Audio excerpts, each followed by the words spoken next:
Holy post-traumatic stress disorder, Batman. On another exciting entry of Animation Deliberation, we celebrate our 100th episode as we discuss Harley Quinn, Season 3, Episode 8, Batman Begins Forever. We'll get right into that after some ads we have no say over whatsoever.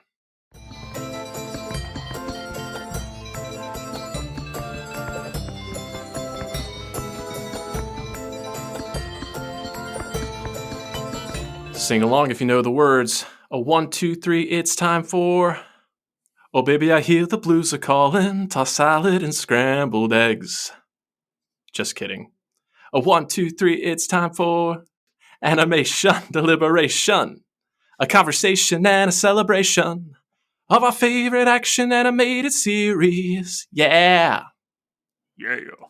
All right, welcome back to Animation Deliberation, the podcast where we take action, animation, and cartoons seriously, but not too seriously. My name is J. Scotty St. Clair. And I'm Zuhair Ali. What's up, Zuhair? It's been a while. How are you? Doing pretty good. I don't remember the words to that song, but do remember the song to ours. The song to ours? Okay. The words to ours. Still can't speak. Hey, no, you're good. You're good. Hey, you're speaking well enough to the fact that we've made it 100 episodes. Whoop, whoop. What a milestone. Thanks for being here along for the ride for me and making it worthwhile, my friend. Yeah, we are missing Andrew this week, but it's kind of cool that on the 100th episode, it started with the two of us, and we're hitting it with the two of us. Hell yeah. So before we dive into this, what I think is going to be a pretty full episode, I'll just say right off the bat, I'm very excited to discuss this episode.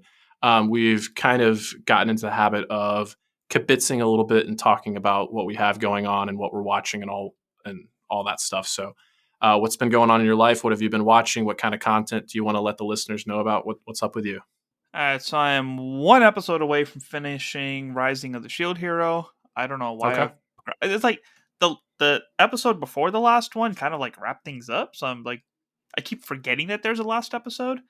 And like I said, I'm watching Fire Force with my roommate, and we've been making good progress on that. But I can't wait for it just to be done because, except for one character that's written really poorly, that is a damn near perfect anime. Like, it is just so well done from sound design to character to story to pacing to... I'm loving every second of it. Okay. What else? In the sports realm, Hard Knocks is wrapping up with the Lions, but Welcome to Wrexham has been an interesting show. Oh, It's okay. about Nice. Ryan Reynolds and Rob McElhenney. Is that how you say it? From Always Sunny? Close enough. Yeah. Yeah. So they bought a football club in Wales. They're trying to build it up. So there's like the whole documentary process of that. It's very fascinating. Nice. Almost done with Sandman and loving House of Dragons. Okay. Very cool. Where I find that this is why I don't sleep. Yeah, that's all good. As far as Fire Force goes, I know I've watched the first I want to say 4 or 5, maybe 6 episodes, and I liked it. I don't know why exactly I fell off, maybe just content overload, but I'm excited to revisit that one, and maybe I'm wondering if I already know which character you're talking about that's poorly written. I have 2 guesses, but it's still way too early in the series for me to know how exactly they're written, or how poorly, or how well anyway.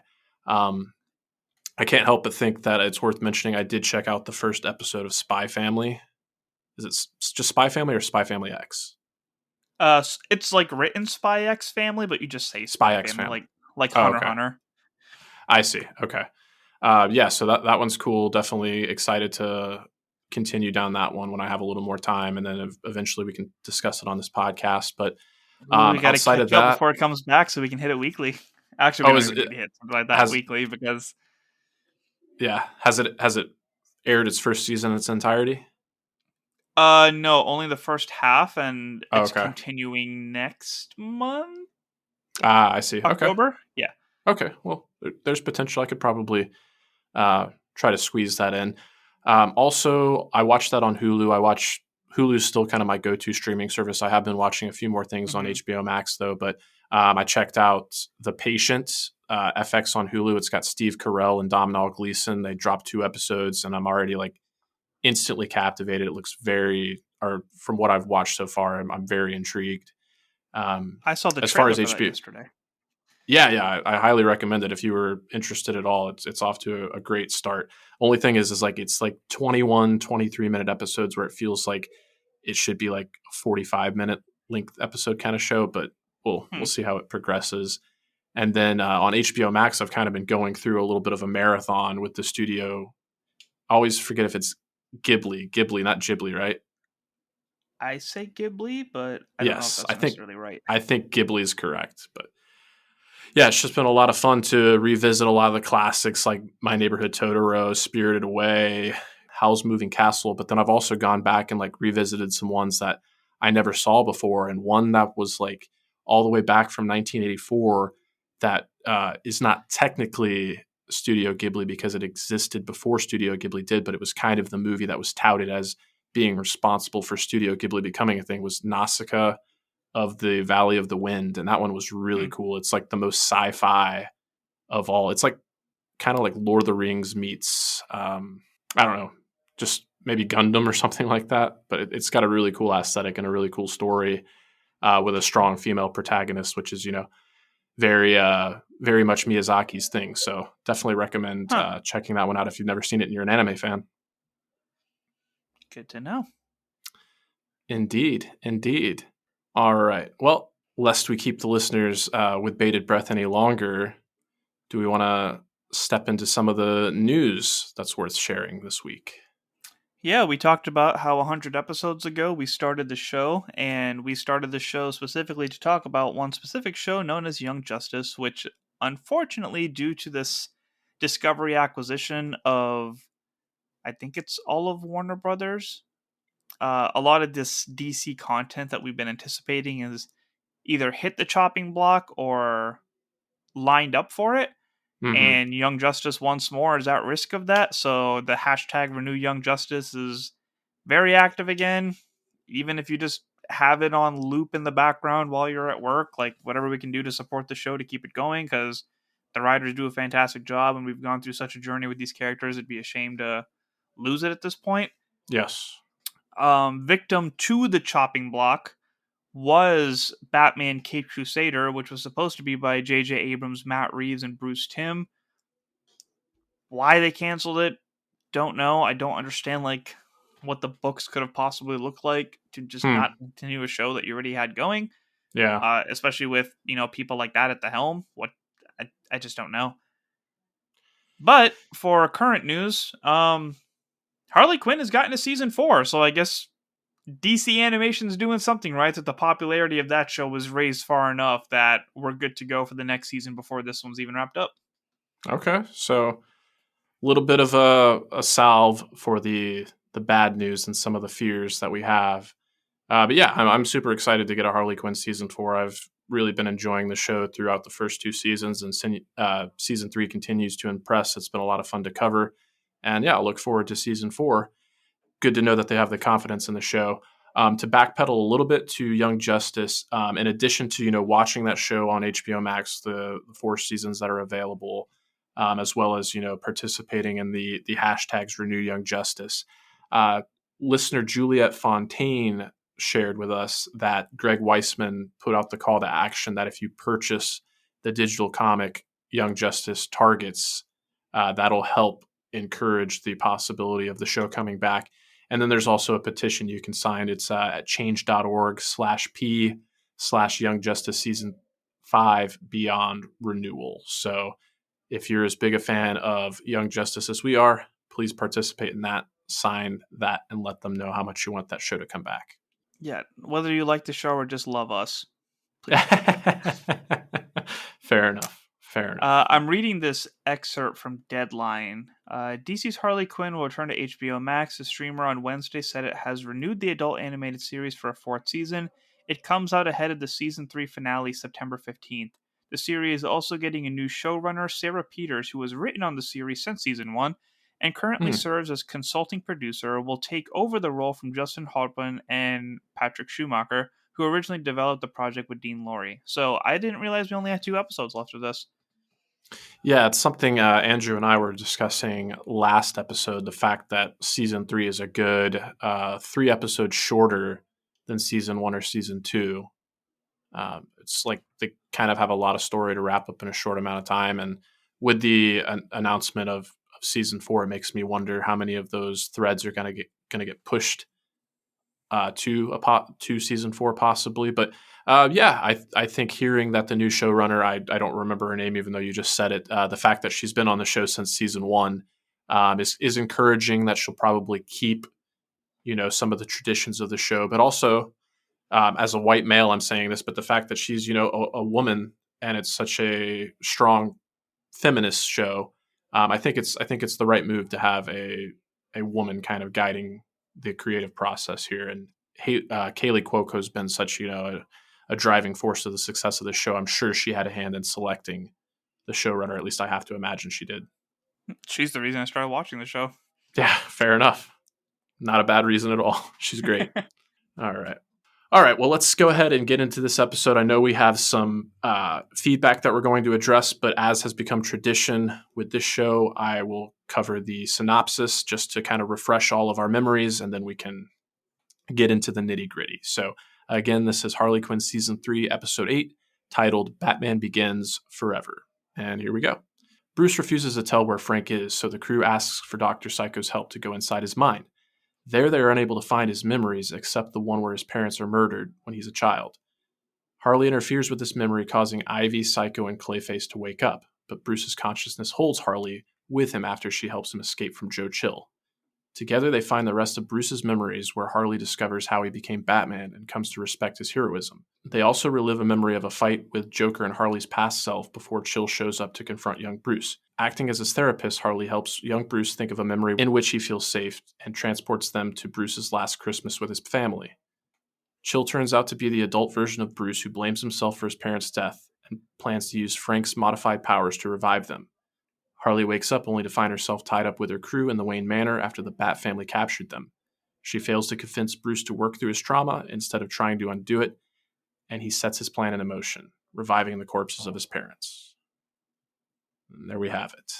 This is a fantastic episode. Agreed. This is an adult-oriented show with plenty of cuss words, so we'll just go ahead and give the explicit rating on this one. I fucking love this episode. This might be my favorite episode of the series. It was phenomenal. Yeah, it was great because, we love Batman, and I think this actually was just a Batman episode that was from the eyes of Harley. And yes.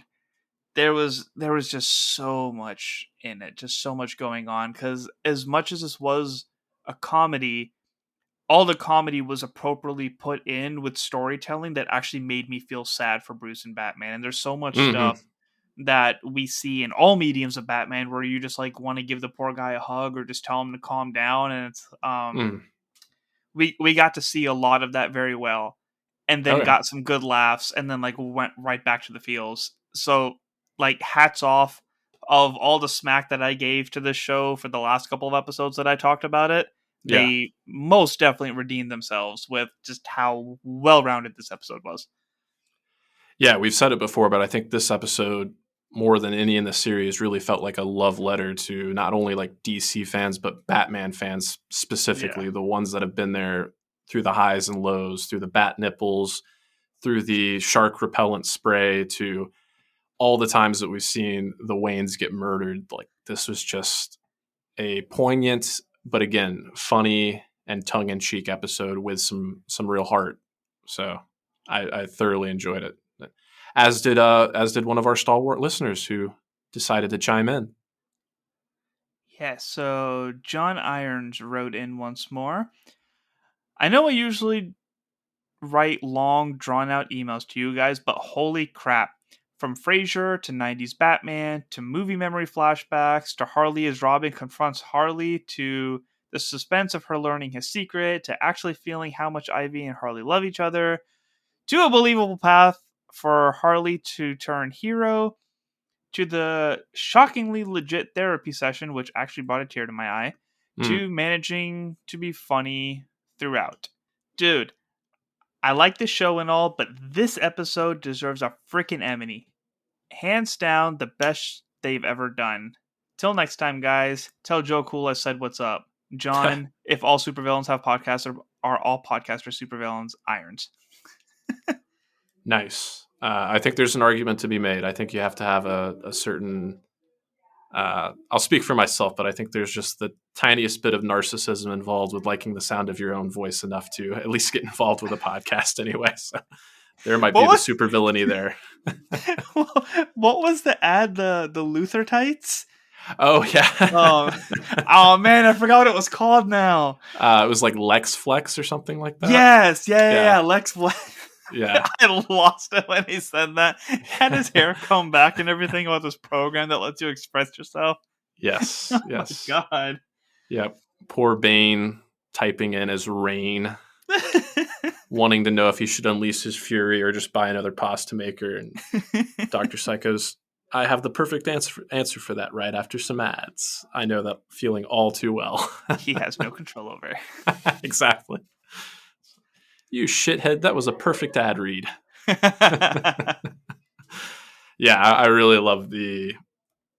It's always funny ever since I've gotten involved with podcasting. Anytime like a show actively makes fun of podcasters or podcasting, it's just that extra little flavor. Yeah, I definitely felt attacked in that moment. Even though we haven't done Yes. ad reads yet, but we'll get there. Yeah. Yeah, and I love that it was called Chilling with Dr. Psycho because like Dr. Psycho is anything but chill. So, Yeah. yeah. Yeah, he has not gotten rid of that part of his personality. I was surprised that we saw him. I know we were speculating based off the way the last season ended, Mm-hmm. how he would come back and in what capacity. So it's interesting the manner that they needed him again. I think it worked really well. Yeah, yeah. It was nice to have Tony Hale back and hear his voice again. And I think they've done a good job of, trying to incorporate some of those old characters that have kind of come and gone. Because I think back like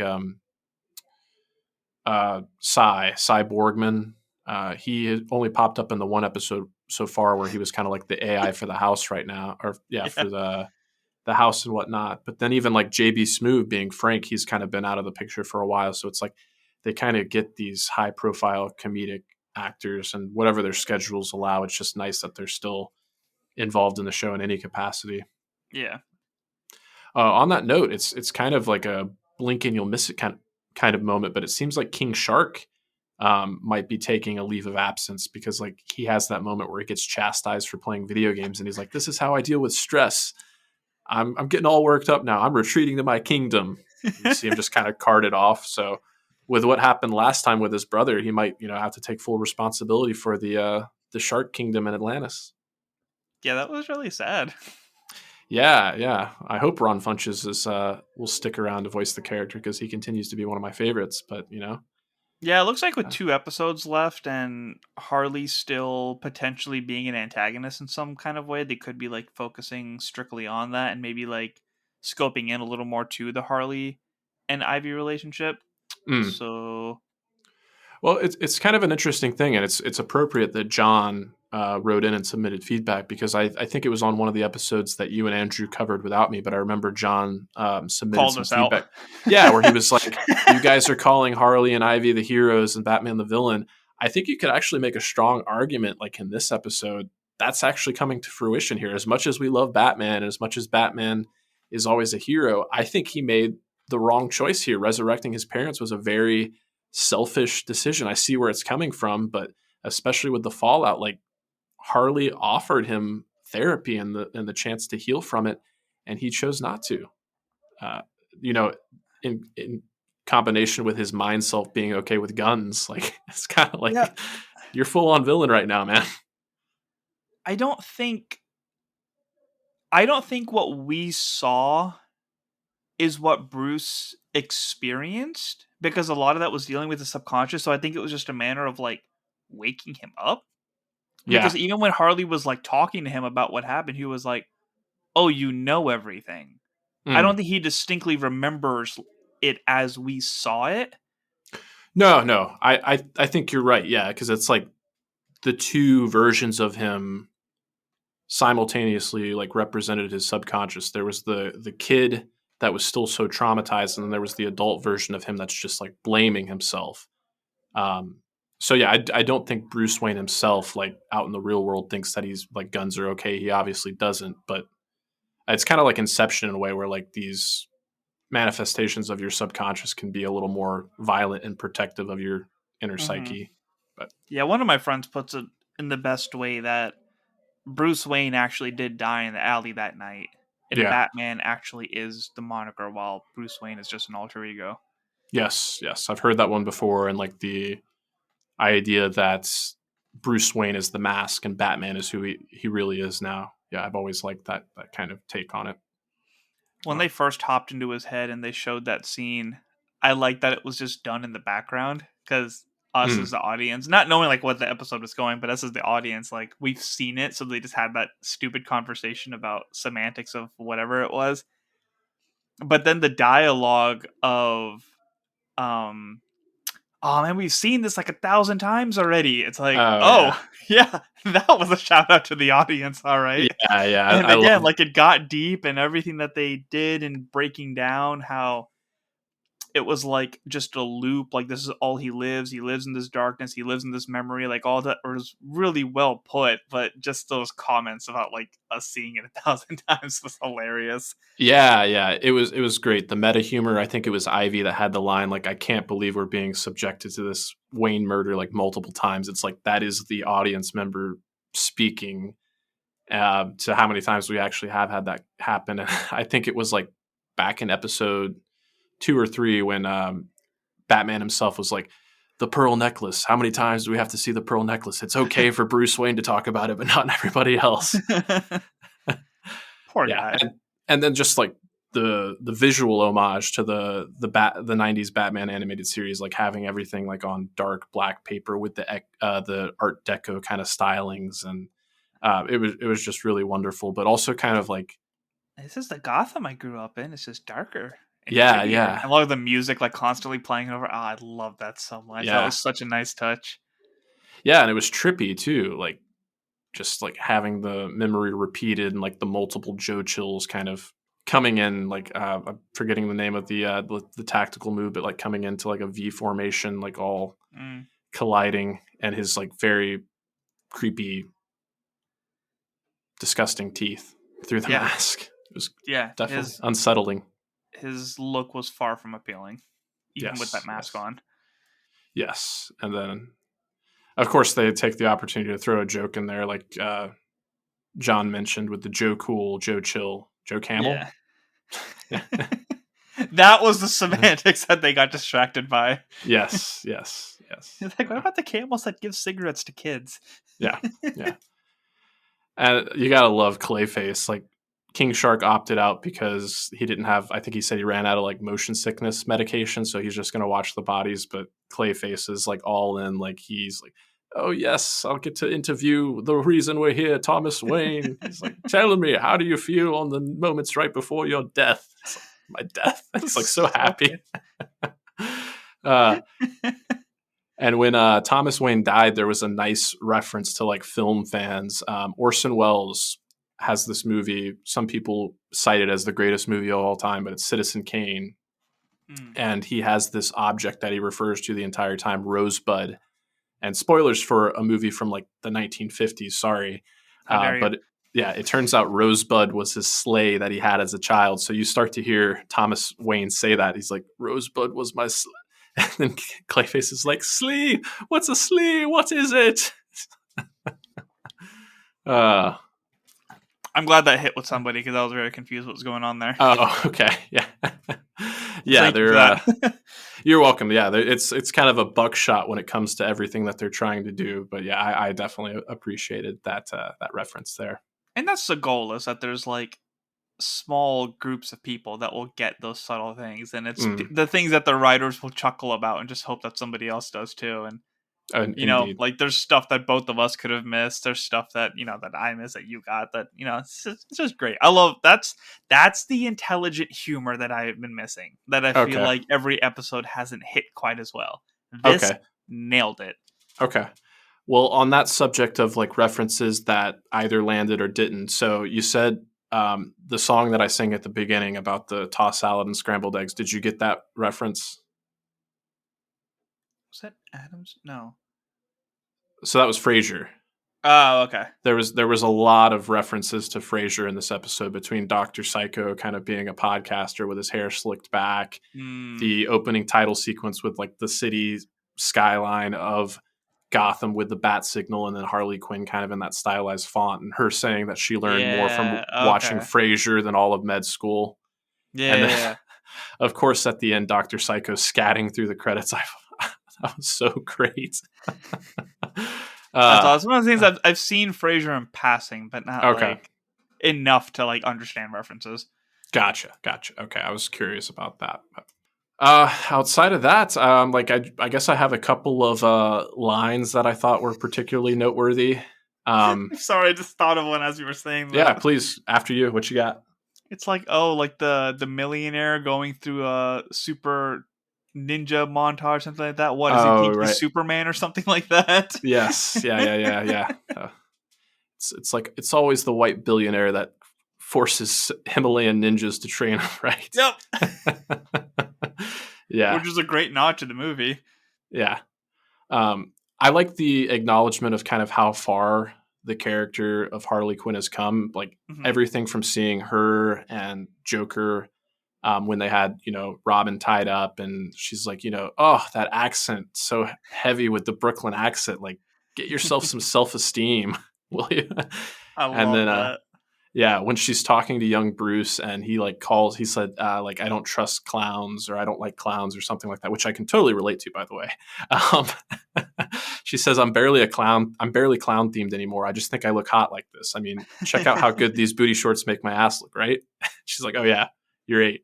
Never mind. And then even later on, when she's wearing the Robin suit, she was like, "I think that's a little too short. Like, this is basically a thong, right?" Oh yeah. And that's That was a weird, like, full circle.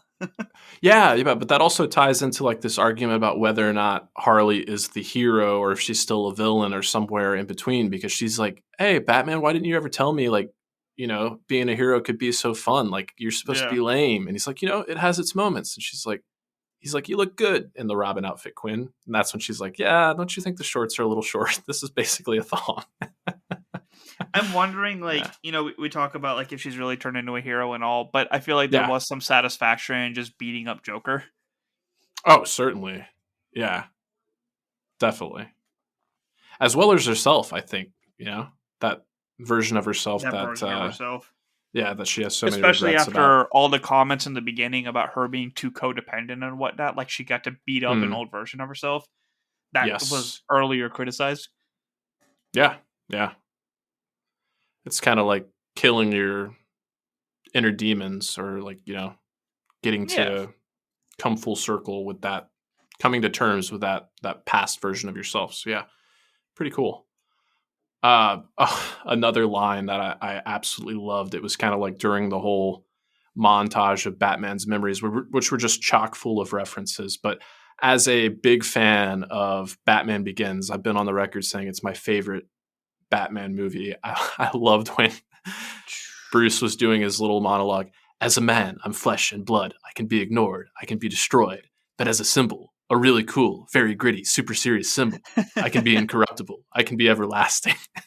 That's where she's like, oh, you got such a savior complex. You don't sound like Bruce Wayne. You sound like, oh, you're Batman. She has that moment. Yeah, I absolutely love that moment.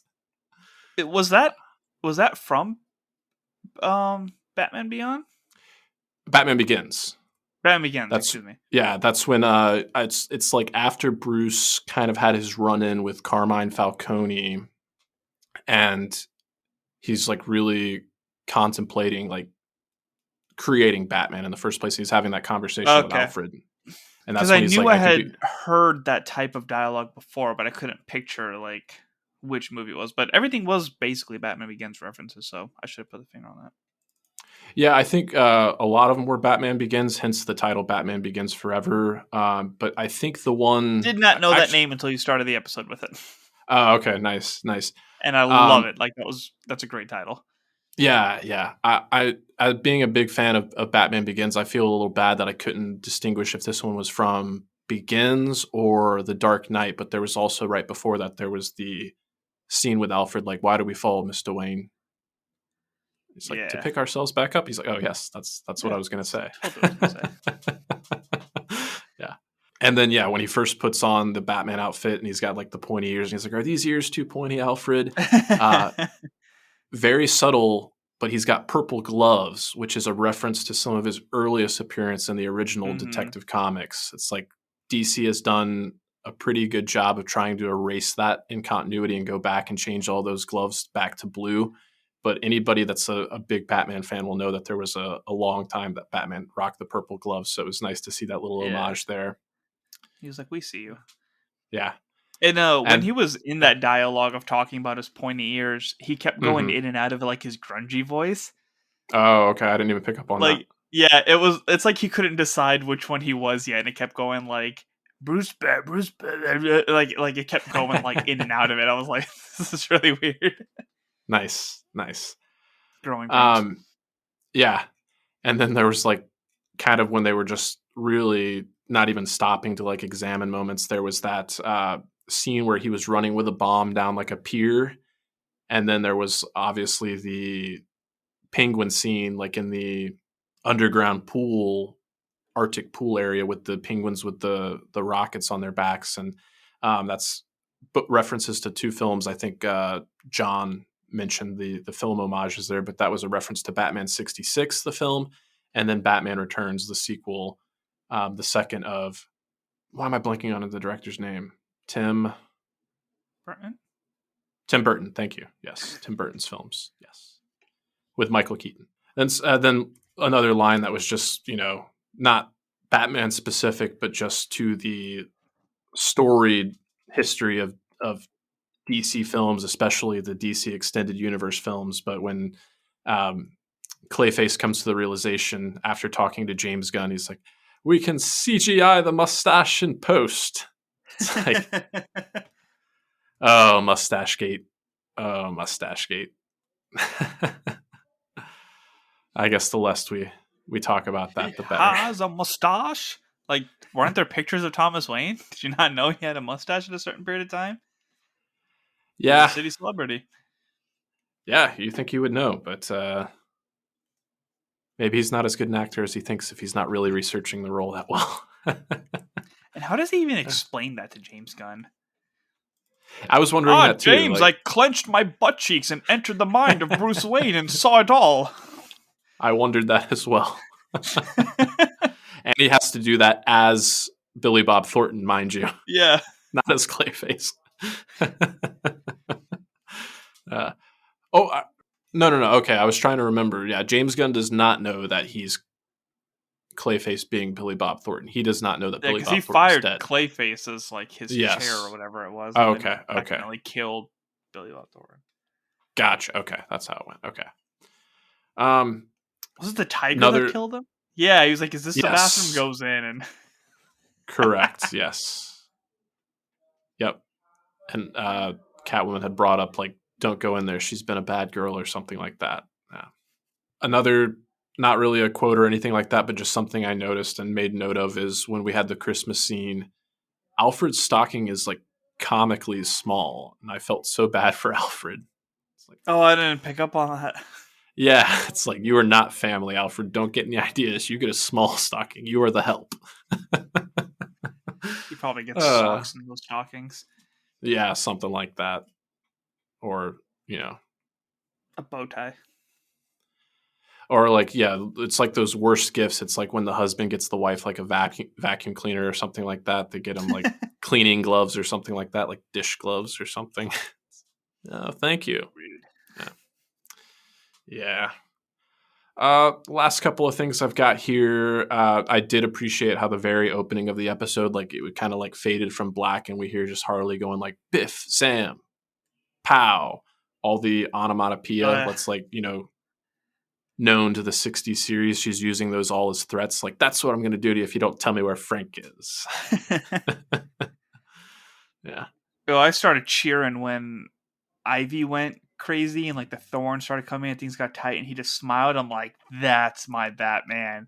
Oh, yeah. You think torture's going to work that easily? It's like, you're not going to kill me. Dead man telling no tales. I'm like, yes! That's right. Yes! I love that. Yeah, that was cool. nice to see Batman be a badass when we get to see a little bit more of his vulnerable side and some of his A bat ass. weaknesses and failings. What's that? A bat ass. Oh, nice. Well done. Well done. That's a pull quote right there. Yeah.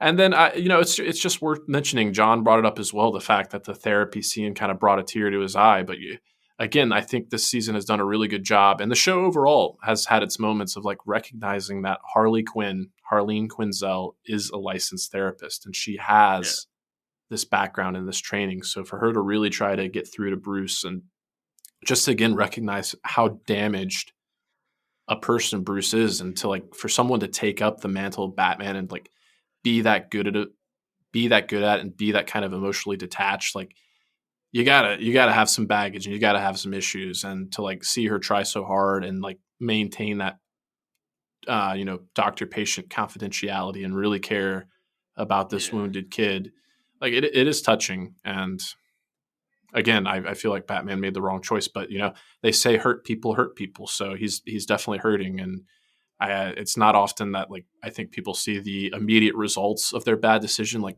right then and there in terms of like Yeah. zombies emerging from the ground. But it'll be interesting to see where it goes from there. Yeah, she had her awesome dialogue of, I'm sorry for getting the actual line, but we don't Mm. forget. That's not how we heal, Oh, right. or we remember to Yeah. heal. Yeah. I can't And remember the it, exact it does dialogue either. coincide. I was watching the episodes back to back, but it coincides when she was talking to herself in the elevator, like the reflection. Yes. So just more of the therapy stuff coming out. Like first it was towards Ivy, and then it was towards herself, and then it was towards Bruce. Like Hmm. tapping into that part to whether she's still as a villain, like to be a better version of herself and to like help the people around her is really nice. And then it just made me Hmm. laugh because in Flight Attendant there was a lot of like her talking to herself in her head in different versions, like Kaylee Cuoco. Oh, yeah. There was a lot of Nice. her like talking to herself. It's like, what is it with like every role that you get? There's like you have to be stuck in your head with different versions of yourself. Clearly, she's good at Yeah. it. Yeah. No doubt. Yeah. That's cool. I'll have to check out Flight Attendant and get some more You'd like it. It's context for only two that. seasons. Like they wrap up the Oh, whole okay. story. Okay. Interesting. I guess the last thing I've got here, we talked about, Dr. Psycho's self-help podcast already, but it's worth mentioning that it was kind of a throwaway line, but apparently Killer Croc also has a Weepy Memoir podcast, Thick Skin, which is absolutely killing Dr. Psycho's podcast in the podcast number, in the download numbers. So apparently King Shark's a big fan and he doesn't want spoilers, but check that one out while you're out there. Yeah, Or in while you're at regards it. to relations, the only people threatening us are people who are very specific to one show. Nobody can hit it all like we do. That's right. That's right. We're your one-stop destination for all things action, animation, and don't you forget it. Show us some love. Yeah. Episode 100. If there was never a better time to show us some love, now's the time. Help us celebrate. Leave us Give a us 5-star 105 review. stars. Yes. Send us some feedback. Share the show. All of those things. Anyway, anything else you want to say about this one, Zuhair? Nah, I think we got it all. That was a good one. Okay, There's a cool. high bar for the last two. Agreed. I have high hopes. I think they'll rise to the expectations and rise to the occasion. We'll see where it goes from here. I'm excited to tackle it when the time comes. Is there anything you would like to let the listeners know that you have going on as far as maybe fantasy draft update things go, or any other podcast appearances or any other endeavors?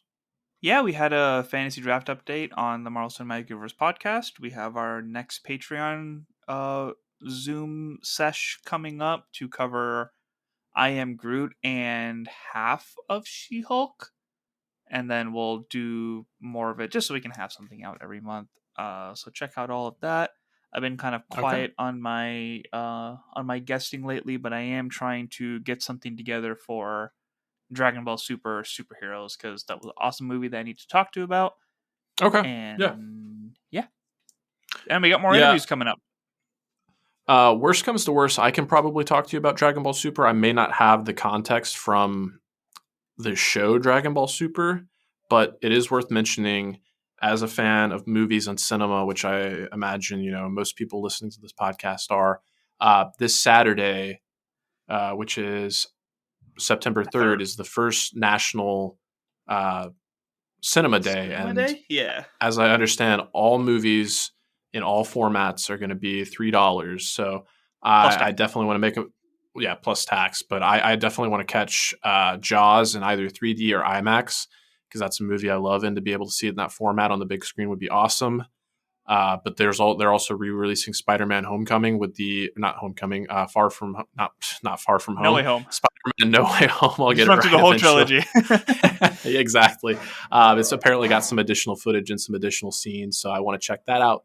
So yeah, I definitely encourage everyone to participate in that. My understanding is they're trying to do that as a way to rejuvenate the theater going experience and kind of kickstart the box office again, because last weekend was actually one of the worst weekends of 2022.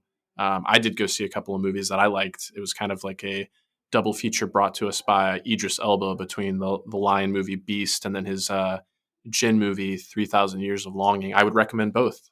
I liked them a lot. Outside of that, Karen and I finally got caught up on our coverage of What We Do in the Shadows Season 4 on PandaVision. So 2 episodes, 3